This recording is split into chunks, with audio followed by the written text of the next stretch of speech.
RK நகர் இடைத்தேர்தலில் தான் போட்டியிடுவது குறித்து கட்சியின் ஆட்சி மன்ற குழுவில் ஒருமனதாக எடுக்கப்பட்ட முடிவு என்று டிடிவி தினகரன் தெரிவித்துள்ளார்.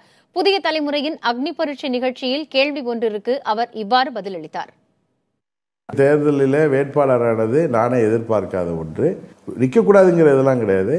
யாரை போட்டால் நல்லா இருக்கும்னு நான் உட்காந்து ஆலோசிச்சுட்டு இருந்தப்ப எங்கள் கழகத்தில் உள்ள மூத்த தலைவர்கள்லாம் நீங்கள் நின்னாதான் இந்த தேர்தலில் சரியாக இருக்கும் அப்படின்னு சொன்னதும் அதை நான் பொதுச் செயலாளர்கிட்ட அதை சம்பந்தமாக நான் போய் லிஸ்ட்லாம் எடுத்துகிட்டு போய் பேசுவேன். வாரம் போவேன்.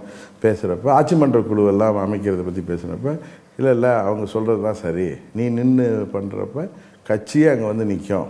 யாராவது சின்ன ஒருத்தர் இது இருந்தால் கூட யாராவது ஒருத்தருக்குள்ளே ஒரு கருத்து வேறுபாடெல்லாம் விட்டுட்டு டோட்டலாக அங்கே நின்று ஜெயிக்க வைப்பாங்க. அவங்க முடிவுலாம் சரிப்பா, நீ அதை நின்று. ஏன்னா நான் மதுரை பக்க தேர்தலில் நின்றுட்டு இருந்ததுனால எனக்கு அந்த மனதில் இல்லை, யாரை வேட்பாளராக போடணுங்கிற தாட் இல்லை. அதெல்லாம் பேசிக்கலான்னு ஆட்சி மன்ற குழு உறுப்பினர்கள் சரி, மூத்த தலைவர் நீங்கள் நின்னா தான் சரியாக இருக்கும் அப்படின்னு சொன்னப்போ நான் கட்சியில் சொல்கிறப்ப அதை ஏற்றுக்கிட்டு நிற்கிறேன்.